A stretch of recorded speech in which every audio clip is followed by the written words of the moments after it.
பிரச்சனைகள் நடந்திருக்கு. அதுக்காக தான் ஆமாம். அதாவது இந்த சமுதாயத்தில் ஐயா முத்துசாமி ஆசாரி செலவழிக்கணும்னு சொல்லி ஒரு கோரிக்கை நாங்கள் வச்சுருக்கோம் தமிழ்நாடு அரசுக்கு.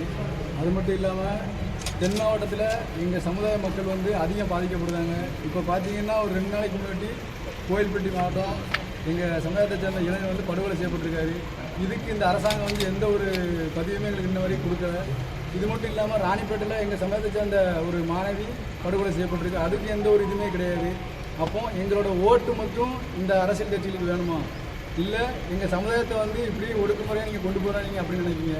வரக்கூடிய எலெக்ஷனில் எங்கள் சமுதாயத்துக்கு யார் சப்போர்ட் பண்ணுறாங்களோ அவங்களுக்கு நாங்கள் எங்களுடைய ஆதரவு தெரிவிக்க நாங்கள் சொல்கிறோம். நன்றி. ஜி.கே. ராஜா ஆசாரி, சுதந்திர போராட்ட தியாகி, கே.எஸ். முத்துசாமி ஆசாரி வந்திருக்கிறது தமிழ்நாடு.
தெலுங்கு கீர்த்தனை பாட மாட்டேன், அன்னை தமிழில் மட்டும்தான் பாடுவேன் என்று முழங்கிய எங்கள் தாத்தா ராஜபாகவதற்கு புகழ் வணக்கம், புகழ் வணக்கம், புகழ் வணக்கம், புகழ் வணக்கம், புகழ் வணக்கம், புகழ் வணக்கம், புகழ் வணக்கம், புகழ் வணக்கம், புகழ் வணக்கம், புகழ் வணக்கம், புகழ் வணக்கம், புகழ் வணக்கம், முத்துசாமி ஆசாரியார் பேரன்கள் சார்பாக புகழ் வணக்கம், புகழ் வணக்கம், புகழ் வணக்கம், புகழ் வணக்கம், புகழ் வணக்கம், பழனி பாபா மாணவி தம்பிகள் சார்பாக புகழ் வணக்கம், புகழ் வணக்கம், புகழ் வணக்கம், புகழ் வணக்கம், புகழ் வணக்கம், ஜி.கே. ராஜா ஆச்சாரியார் சார்பாக புகழ் வணக்கம், புகழ் வணக்கம், புகழ் வணக்கம், புகழ் வணக்கம், புகழ் வணக்கம், புகழ் வணக்கம், புகழ் வணக்கம், புகழ் வணக்கம்.